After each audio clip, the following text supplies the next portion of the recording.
الحمد لله نحمده ونستعينه ونستغفره ونعوذ بالله من شرور أنفسنا ومن سيئات أعمالنا.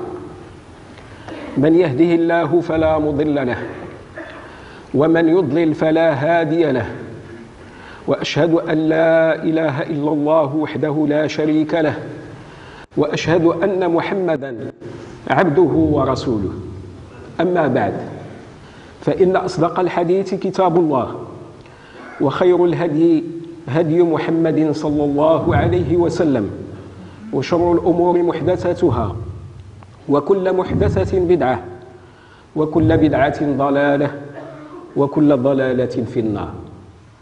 أيها الأحبة الكرام، لقد جعل الله سبحانه وتعالى لهذه الأمة ليالي وأياما مباركة ليغتنموا فيها ثوابا وأجرا عظيما، منها يوم عرفة ويوم الجمعة والعشر الأوائل من ذي الحجة والعشر الأوائل من شهر الله المحرم وليلة النصف من شعبان، ومنها أيضا ليلة القدر المباركة التي نوه الله بها عز وجل في كتابه العزيز، فقال تعالى: إنا أنزلناه في ليلة القدر وما أدراك ما ليلة القدر، ليلة القدر خير من 1000 شهر، تنزل الملائكة والروح فيها بإذن ربهم من كل أمر، سلام هي حتى مطلع الفجر. وقال تعالى: حاميم والكتاب المبين، إنا أنزلناه في ليلة مباركة إنا كنا منذرين فيها يفرق كل أمر حكيم، أمرا من عندنا إنا كنا مرسلين، رحمة من ربك إنه هو السميع العليم، رب السماوات والأرض وما بينهما إن كنتم موقنين، لا إله إلا هو يحيي ويميت، ربكم ورب آبائكم الأولين. كما وردت الإشارة إليها في بعض الأحاديث النبوية الشريفة، مع التنبيه فيها إلى العمل على التماسها وتحريها في العشر الأواخر من رمضان أو في ليالي الوتر منها. فقد أخرج الإمام البخاري في صحيحه عن عائشة رضي الله عنها قالت: كان رسول الله صلى الله عليه وسلم يجاور في العشر الأواخر من رمضان ويقول: تحروا ليلة القدر في العشر الأواخر من رمضان. وأخرج الإمام مسلم في صحيحه عن أبي هريرة رضي الله عنه أن رسول الله صلى الله عليه وسلم قال: أريت ليلة القدر ثم أيقظني بعض أهلي فأنسيتها فالتمسوها في العشر الغوابر. وأخرج الإمام مسلم في صحيحه عن عبد الله بن عمر رضي الله عنهما قال: سمعت رسول الله صلى الله عليه وسلم يقول: لليلة القدر إن ناسا منكم قد أروا أنها في السبع الأول، وأري ناس منكم أنها في السبع الغوابر، فالتمسوها في العشر الغوابر.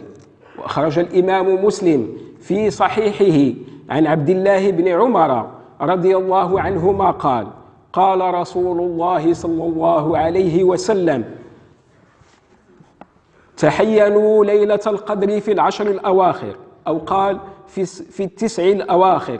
وأخرج الإمام البخاري في صحيحه عن عائشة رضي الله عنها أن رسول الله صلى الله عليه وسلم قال: تحروا ليلة القدر في الوتر من العشر الأواخر من رمضان. وأخرج الإمام مسلم في صحيحه عن أبي سعيد الخدري رضي الله عنه قال: كان رسول الله صلى الله عليه وسلم يجاور في العشر التي في وسط الشهر، فإذا كان من حين تمضي 20 ليلة ويستقبل 21 يرجع إلى مسكنه، ورجع من كان يجاور معه، ثم إنه أقام في شهر جاور فيه تلك الليلة التي كان يرجع فيها، فخطب الناس فأمرهم بما شاء الله، ثم قال: إني كنت أجاور هذه العشرة ثم بدا لي أن أجاور العشر الأواخر، فمن اعتكف معي فليبت في معتكفه، وقد رأيت هذه الليلة فأنسيتها فالتمسوها في العشر الأواخر في كل وتر، وقد رأيتني أسجد في ماء وطين. وأما فضائل هذه الليلة العظيمة فقد ورد ذكرها في الآيات القرآنية الكريمة والأحاديث النبوية الشريفة، وهي أولا إنها الليلة التي أنزل الله فيها القرآن جملة واحدة من اللوح المحفوظ إلى بيت العزة من السماء الدنيا، ثم نزل مفصلا بحسب الوقائع في 23 سنة على رسول الله صلى الله عليه وسلم. ثانيا إن عملها وقيامها خير من 1000 شهر، أو أن عملا فيها خير من عمل 1000 شهر، أو أنها أفضل من عبادة 1000 شهر ليس فيها ليلة القدر، وهو كقوله صلى الله عليه وسلم في الحديث الذي رواه الترمذي في سننه: رباط يوم في سبيل الله خير من 1000 يوم فيما سواه من المنازل. ثالثا إنها ليلة يكثر تنزل الملائكة فيها لكثرة بركتها، والملائكة يتنزلون مع تنزل البركة والرحمة كما يتنزلون عند تلاوة القرآن، ويحيطون بحلق الذكر ويضعون أجنحتهم لطالب العلم بصدق تعظيما له. رابعا إن ليلة القدر ليلة سالمة لا يستطيع الشيطان أن يعمل فيها سوءا أو أن يعمل فيها أذى، أو هي خير كلها ليس فيها شر إلى مطلع الفجر، لقوله تعالى: سلام هي حتى مطلع الفجر. خامسا إنها ليلة مباركة، لقوله تعالى في سورة الدخان: حاميم والكتاب المبين إنا أنزلناه في ليلة مباركة إنا كنا منذرين. سادسا إنها ليلة تقضى فيها الأمور وتقدر الآجال والأرزاق، مصداقا لقوله تعالى: فيها يفرق كل أمر حكيم أمرا من عندنا إنا كنا مرسلين. وقيل إنها الليلة التي يفصل فيها من اللوح المحفوظ إلى الكتبة أمر السنة وما يكون فيها من الآجال والأرزاق وما يكون فيها إلى آخرها. سابعا إنها ليلة يغفر الله فيها ذنوب من قامها إيمانا واحتسابا، لقوله صلى الله عليه وسلم في الحديث الذي أخرجه البخاري في صحيحه عن أبي هريرة رضي الله عنه عن النبي صلى الله عليه وسلم قال: من صام رمضان إيمانا واحتسابا غفر له ما تقدم من ذنبه، ومن قام ليلة القدر إيمانا واحتسابا غفر له ما تقدم من ذنبه. وأما كيف تكون العبادة في هذه الليلة المباركة والأعمال الصالحة فيها، فلكم في رسول الله صلى الله عليه وسلم أسوة حسنة، فقد أخرج البخاري في صحيحه عن عائشة رضي الله عنها قالت: كان النبي صلى الله عليه وسلم إذا دخل العشر شد مئزره وأحيا ليله وأيقظ أهله، أي كان صلى الله عليه وسلم إذا دخل العشر الأواخر من رمضان اعتزل النساء وشمر للعبادة وسهر ليله وأحياه بالطاعة وأيقظ أهله للصلاة. كما ينبغي له أن يكثر فيها من الاستغفار والتوجه إلى الله عز وجل والتضرع إليه بقوله: اللهم إنك عفو كريم تحب العفو فاعف عني. فقد خرج الترمذي في سننه عن عائشة رضي الله عنها قالت: قلت يا رسول الله أرأيت إن علمت أي ليلة ليلة القدر ما أقول فيها؟ قال: قولي اللهم إنك عفو كريم تحب العفو فاعف عني. كذلك ينبغي له أن يقوم ليلة القدر إيمانا واحتسابا طمعا في مغفرة الله عز وجل، لقوله صلى الله عليه وسلم: من قام ليلة القدر إيمانا واحتسابا غفر له ما تقدم من ذنبه، أي تصديقا بأنها حق معتقدا فضيلتها، وأن يريد الله تعالى وحده لا يقصد رؤية الناس ولا غير ذلك مما يخالف الإخلاص. وقيل المراد بالإيمان الاعتقاد بحق ما ورد في شأنها، وبالاحتساب طلب الثواب من الله تعالى. وقيل احتسابا أي عزيمة، وهو أن يقومها على معنى الرغبة في ثوابها، طيبة نفسه بذلك غير مستثقل لقيامها أو الاجتهاد فيها بالعبادة والشكر والاستغفار. أقول قولي هذا وأستغفر الله لي ولكم ولجميع المسلمين، فاستغفروه يغفر لكم، إنه هو الغفور الرحيم، وادعوه يستجب لكم، إنه هو البر الكريم، وتوبوا إليه جميعا أيها المؤمنون لعلكم تفلحون. وآخر دعوانا أن الحمد لله رب العالمين.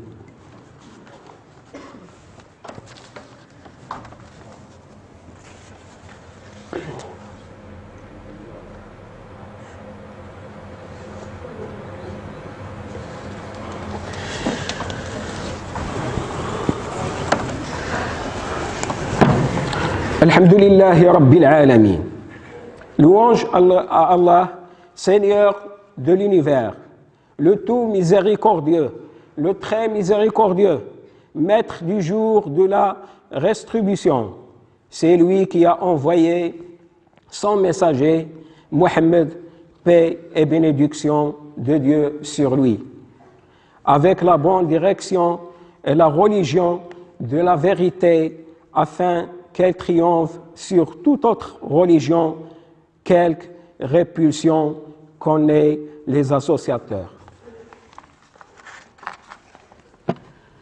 Ayyuha al-mu'minun, Dieu a noté dans son livre sacré, le Coran, l'importance de la nuit de la destinée pour les musulmans.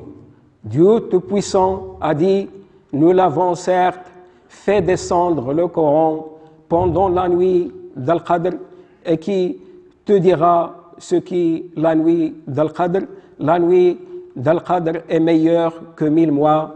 Durant celle-ci descendent les anges ainsi que l'Esprit par permission de leur Seigneur pour tout ordre. Et les paix et salut jusqu'à l'apparition de l'aube. Aussi, le prophète Mohammed sallallahu alayhi wa sallam l'a mentionné dans plusieurs hadiths en incitant les musulmans à la rechercher dans les 10 dernières nuits du Ramadan. D'après Aïcha, qu'Allah soit satisfait d'elle, le messager de Dieu, paix et bénédiction de Dieu sur lui, faisait la retraite spirituelle dans la dernière décade du Ramadan, et il disait: enquérez-vous de la nuit de la destinée dans la dernière décade du Ramadan.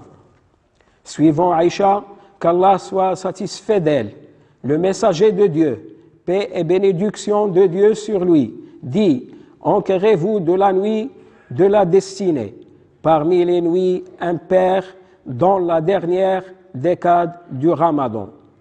Abu Saïd al-Khudri, qu'Allah soit satisfait de lui, a dit: l'envoyé d'Allah sallallahu alayhi wa sallam séjournait dans la mosquée pour rendre culte à Allah durant la deuxième décade du Ramadan.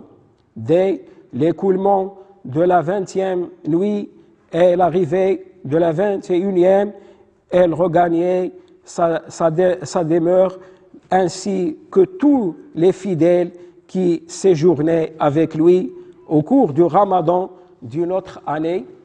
Il continua à séjourner dans la mosquée durant la 21e nuit et fit une allocution aux fidèles. Après maintes recommandations, il leur dit: j'avais l'habitude de séjourner dans la mosquée pour rendre culte à Allah durant la 2e décade du Ramadan, mais il me semble devoir y séjourner plutôt durant la dernière décade du mois, que ceux qui séjournaient avec moi continuent leur séjour dans la mosquée. J'ai vu en songe cette nuit celle d'Al-Qadr, mais j'en ai perdu le souvenir. J'étais là au cours de la dernière décade parmi les nuits impaires.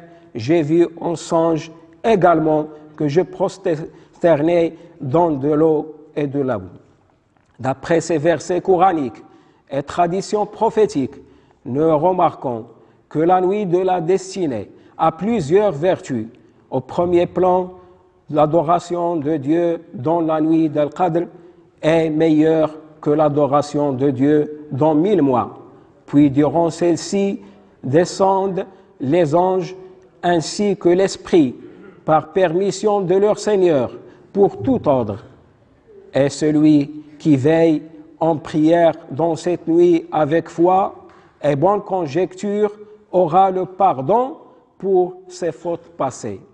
Concernant les pratiques à observer dans cette nuit, en effet, vous avez dans le messager d'Allah un excellent modèle à suivre. Selon Masrouq, Aïcha radiallahu anha dit: lorsque la dernière décade entrait, le prophète retenait son mizar, veillait la nuit et tenait à ce que sa femme reste éveillée. Retenez son mizar, cette expression d'après Abd al-Razzaq veut dire cesser tout rapport charnel, et selon Al-Khattabi, elle peut signifier faire les prières avec ardeur. رحم الله من سمع فوعى وجعل شعاره التقوى وأكثر من الصلاة والسلام على خير الورى. إن الله وملائكته يصلون على النبي يا أيها الذين آمنوا صلوا عليه وسلموا تسليما كثيرا. فاللهم صل وسلم على سيدنا محمد وعلى آل سيدنا محمد كما صليت على سيدنا إبراهيم وعلى آل سيدنا إبراهيم، وبارك على سيدنا محمد وعلى آل سيدنا محمد كما باركت على سيدنا إبراهيم وعلى آل سيدنا إبراهيم في العالمين إنك حميد مجيد. وارض اللهم عن الخلفاء الراشدين أبي بكر وعمر وعلي وعن سائر الصحابة أجمعين ومن تبعهم بإحسان إلى يوم الدين. اللهم لك الحمد حمدا كثيرا طيبا مباركا فيه، ولك الحمد كما ينبغي لجلال وجهك وعظيم سلطانك، ولك الحمد عدد خلقك ورضا نفسك وزنة عرشك ومداد كلماتك، ولك الحمد حتى ترضى، ولك الحمد على الرضا يا أرحم الراحمين يا رب العالمين. اللهم يا حي يا قيوم يا ذا الجلال والإكرام، اهدنا فيمن هديت وعافنا فيمن عافيت، واقض عنا برحمتك شر ما قضيت، إنك تقضي بالحق ولا يقضى عليك. آمنا بكتابك الذي أنزلت وبنبيك الذي أرسلت، فاغفر لنا ما قدمنا وما أخرنا وما أسررنا وما أعلنا وما أنت به أعلم منا. أنت المقدم وأنت المؤخر وأنت على كل شيء قدير. اللهم أبعد عنا رفقاء السوء وجنبنا الفواحش والمعاصي والذنوب، واغفر لنا خطايانا وطهر قلوبنا وارحمنا برحمتك يا أرحم الراحمين.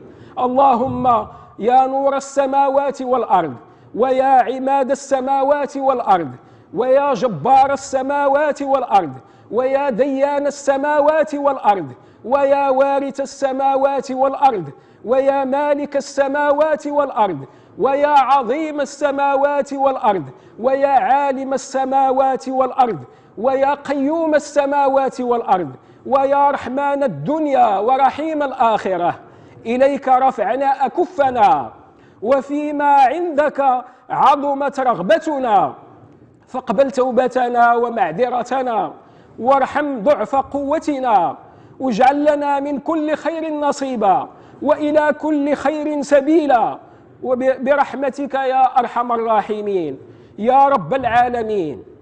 اللهم لا تحرمنا سعة رحمتك وسبوغ نعمتك وشمول عافيتك وجزيل عطائك، ولا تمنع عنا مواهبك لسوء ما عندنا، ولا تجازنا بقبيح أعمالنا، ولا تصرف وجهك الكريم عنا.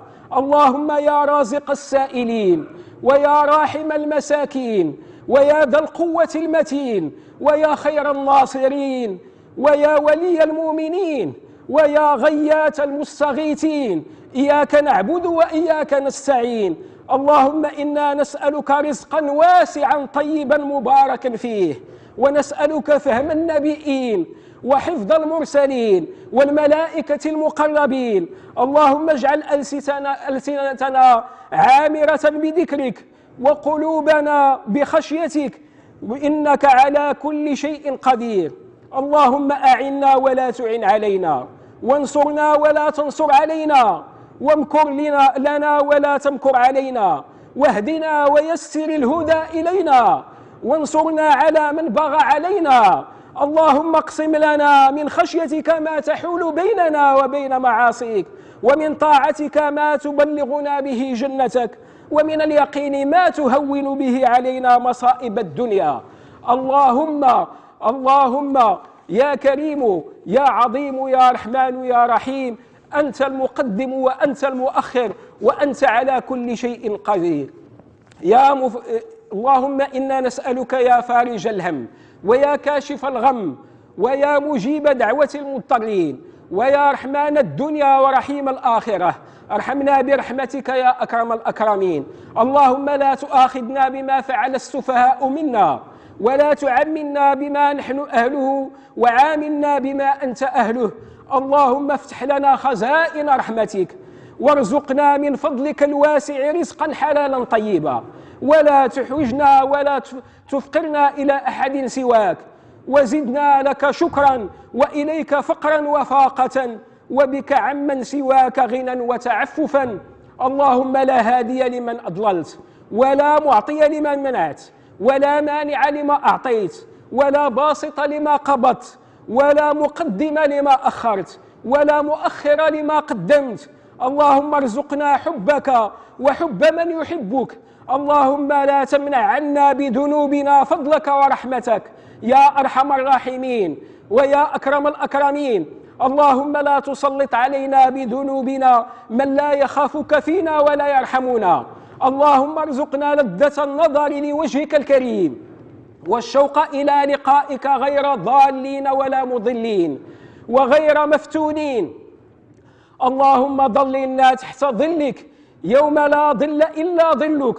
اللهم لك أسلمنا، وبك آمنا، وعليك توكلنا، وبك خاصمنا، وإليك حاكمنا. فاغفر لنا يا من هو أهل للمغفرة والتواب يا أرحم الراحمين.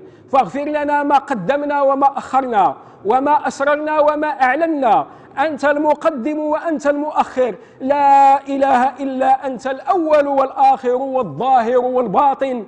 عليك توكلنا وأنت رب العرش العظيم. اللهم إنا نسألك في صلاتنا وصيامنا ودعائنا بركة تطهر بها قلوبنا، وتكشف بها كروبنا، وتغفر بها ذنوبنا، وتصلح بها أمورنا، وتغني بها فقرنا، وتذهب بها بأسنا وقنوطنا، وتكشف بها همنا وغمنا، وتشفي بها سقمنا، وتقضي بها ديننا، وتجلو بها حزننا. وتجمع بها شملنا وتبيض بها وجوهنا. اللهم يا حي يا قيوم يا ذا الجلال والإكرام، نسألك باسمك الأعظم الطيب المبارك الأحب إليك، الذي إذا دعيت به أجبت وإذا استرحمت به رحمت، أن تجعلنا في هذه الدنيا من المقبولين وإلى أعلى درجات سابقين، واغفر لنا ذنوبنا وخطايانا وعافنا واعف عنا واهدنا إلى صراطك المستقيم.